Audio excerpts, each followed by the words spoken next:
Real estate bill में under construction project register कराने का नियम होम बायर्स के लिए राहत की बहार लेके आया है।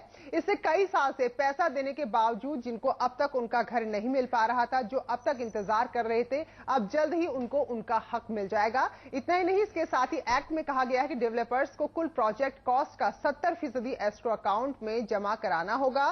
तो इस तरह से प्रॉपर्टी बायर्स के हितों को सुरक्षित किया जा सकेगा और बिल्डर भी एक प्रोजेक्ट की रकम को दूसरे प्रोजेक्ट में नहीं लगा पाएगा, जिससे वक्त रहते आपको अपने सपने का आशियाना मिल जाएगा।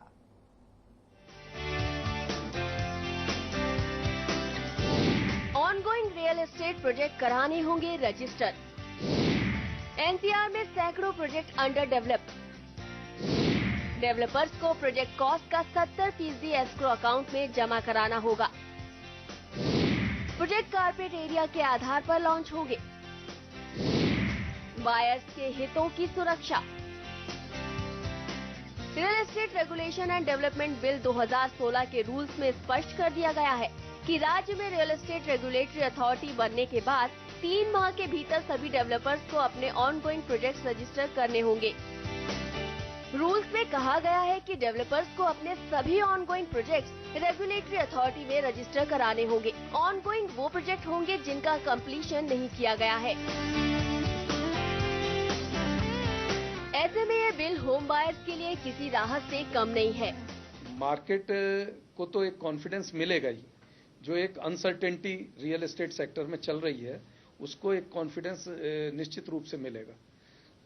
क्लाइंट्स को कॉन्फिडेंस मिलेगा और उससे बड़ी बात यह है कि जो इन्वेस्टर्स हैं, हमारी एफडीआईज हैं, हिंदुस्तान में ही नहीं मतलब बाहर के देश के जो इन्वेस्टर्स हैं, एफडीआईज भी काफी मात्रा में आनी चाहिए और कॉन्फिडेंस बढ़ने की वजह से क्लाइंट भी मार्केट में उतरना चाहिए और एफडीआईज आएंगी तो अपने आप एक बूस्ट हमें रियल एस्टेट में नजर आने लगेगा। देखिए, रेरा के आने से फर्क कस्टमर्स को पड़ता है और हमें इसलिए फर्क पड़ता है क्योंकि जो लोग काम अच्छा नहीं कर रहे हैं इस फील्ड में, केवल बदनामी दे रहे हैं इस फील्ड को, उनके जाने का समय आ गया है। तो मेरे ख्याल से हमें इसका एडवांटेज ये होगा कि जो लोग बैड नेम दे रहे थे वो लोग अपने आप मार्केट से चले जाएंगे और हमारे लिए एटमॉस्फेयर ज़्यादा अच्छा रहेगा। और पहले भी कस्टमर्स हमारे साथ जुड़े हुए थे।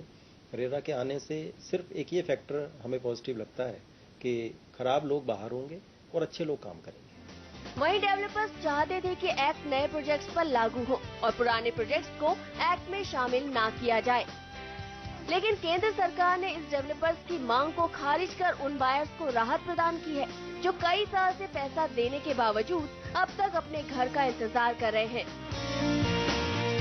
आपको बता दें कि एनसीआर में 900 से ज्यादा प्रोजेक्ट्स अटके हुए हैं।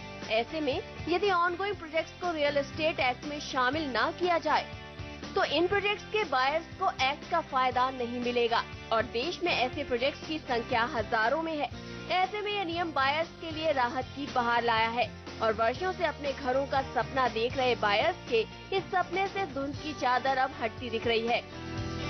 रियल एस्टेट बिल आया है, बेसिकली ये इन्वेस्टर के लिए प्लस डेवलपर के लिए, दोनों के लिए फायदेमंद है। आज प्रॉपर्टी में इन्वेस्टर की कमी नहीं है, ट्रस्ट लेवल, कहीं कॉन्फिडेंस लूज हो चुका था इन्वेस्टर का। ये रियल एस्टेट बिल आने के बाद में वो कॉन्फिडेंस दोबारा डेवलप होगा और इससे बाजार के अंदर रियल एस्टेट में तेजी भी आएगी और जो चीजें ठीक टाइम पर प्रोजेक्ट डिलीवरी नहीं हो रहे थे वो टाइम पर डिलीवरी भी प्रोजेक्ट्स की होगी। दूसरा इसके अंदर एक प्लस पॉइंट क्या होगा कि आज हम लोग पहले ये बैंक के पास जाते थे, 10 तरह के दिक्कतें आती थी। जब आप रेरा में रियल एस्टेट बिल के अंदर रजिस्टर्ड हो जाएंगी तो इसका मतलब सारी हिंड्रेंसेज आपके खत्म, बैंक को अप्रूवल देने में ज्यादा समय नहीं लगेगा, आपके प्रोजेक्ट लोन जल्दी पास होंगे और इन्वेस्टर्स को जो अपना लोन, हाउसिंग लोन लेना है, उसमें भी किसी प्रकार की दिक्कत नहीं आएगी। इसके साथ ही एक्ट में कहा गया है कि डेवलपर्स को कुल प्रोजेक्ट कॉस्ट का 70% एस्क्रो अकाउंट में जमा कराना होगा और प्रोजेक्ट कारपेट एरिया के आधार पर लॉन्च होंगे। थोड़ी सी हार्डनेस जरूर आएगी बिजनेस करने में, इन्वेस्टमेंट बिल्डर की बढ़ेगी, लंबे टाइम तक उसमें इन्वेस्टमेंट रहेगी, लेकिन फिर भी हम इसका वेलकम करते हैं क्योंकि बायर फ्रेंडली है और ये इंश्योर होगा कि उस प्रोजेक्ट का पैसा उस प्रोजेक्ट में ही लगेगा और बायर को टाइम पे फ्लैट मिलेगा, तो इसमें हमें ऐसी कोई समस्या नजर नहीं आती। बिल में डेवलपर्स के लिए कड़े प्रावधान ही बायर्स को धोखा देने, मिसलीड करने और अंधेरे में रखने जैसे हालातों से छुटकारा दिला पाएंगे। कुल मिला के जो चीजें जो हम चेंजेस जो सजेस्ट करेंगे वो रहेंगे परसेंटेज की व्यू। मान लीजिए 70% को एस्क्रो अकाउंट में रखना है, 70% एक थंब रूल हो गया। It depends on the value of land also. तो कहीं पे लैंड का वैल्यू कुछ है, कहीं पे लैंड का वैल्यू कुछ है, तो उसको हर जगह पे शायद 70% का फॉर्मूला एप्लीकेबल नहीं हो पाएगा। तो हम अपना जैसे उत्तर प्रदेश में क्या रूल चलना चाहिए वो हम अपना फॉर्मूला स्टेट गवर्नमेंट के पास जरूर भेजेंगे।